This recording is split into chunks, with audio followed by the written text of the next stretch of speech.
السلام عليكم ورحمة الله تعالى وبركاته أحبتي جميعا. أحبتي، هذه الرسالة هي ردا على أول مسألة من المسائل التي قد سئلت بها كثيرا، ألا وهي باختصار: كيف يتجنب الإنسان وسوسة الشيطان وإغوائه في الصلاة؟ يعني كيف يستطيع الإنسان يتخلص من هذه الوسوسة التي تراوده في الصلاة؟ أحبتي، سيكون الجواب باختصار ولا نريد الإطالة حتى يكون الجواب واضح ومبين لكثير من الناس. أحبتي، نحن نعلم أن الشيطان دائما يريد إفساد أعمال العبد. كلما أراد العبد أن يقبل على عمل به التقرب إلى الله تبارك وتعالى، يدخل الشيطان حتى يجعل هذا العبد أن لا يؤدي هذا العمل بالشكل الوافي المكافئ لله تبارك وتعالى. لذلك أحبتي، على كل إنسان إذا أقبل على الصلاة لابد أن يقبل بقلب صادق خالص إلى الله تبارك وتعالى.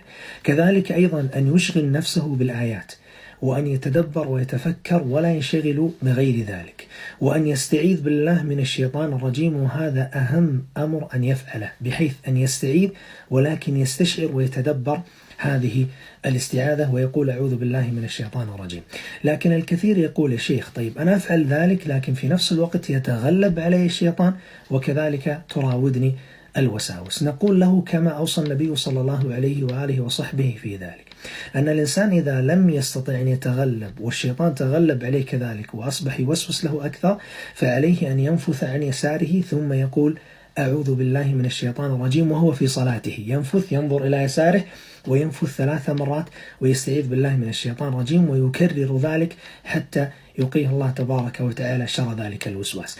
وهذه دلالة على أن النبي صلى الله عليه وسلم عندما جاءه عثمان ابن أبي العاص فسأله: يا رسول الله، إن الشيطان لبس علي صلاتي، الشيطان لبس علي صلاتي. فأمره النبي صلى الله عليه وسلم وهو في صلاته أن ينفث 3 على يساره وأن يستعيذ بالله من الشيطان الرجيم، حتى أتى بعد ذلك عثمان بن أبي العاص فوقاه الله شر هذا الوسواس. لكن أحبتي، لابد علينا عندما أن نقبل على الصلاة نتذكر حديث النبي صلى الله عليه وسلم عندما سأله جبريل عليه الصلاة والسلام في الحديث المشهور المعروف، قال: يا رسول الله، أخبرني عن الإحسان. فقال له النبي صلى الله عليه وسلم: أن تعبد الله كأنك تراه، فإن لم تكن تراه فهو ماذا؟ فهو يراك. ويتذكر دائما العبد قول الله تبارك وتعالى في سورة المؤمنون: قد أفلح المؤمنون. من هم المفلحون؟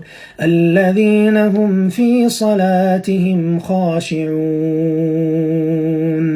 الذين هم في صلاتهم خاشعون. نعيد: الذين هم في صلاتهم خاشعون.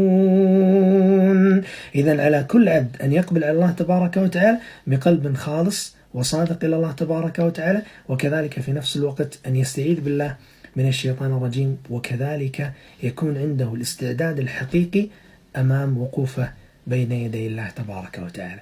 نسأل الله تبارك وتعالى أحبتي نجعلنا وإياكم الذين نستمع القول فنتبع أحسنه. السلام عليكم.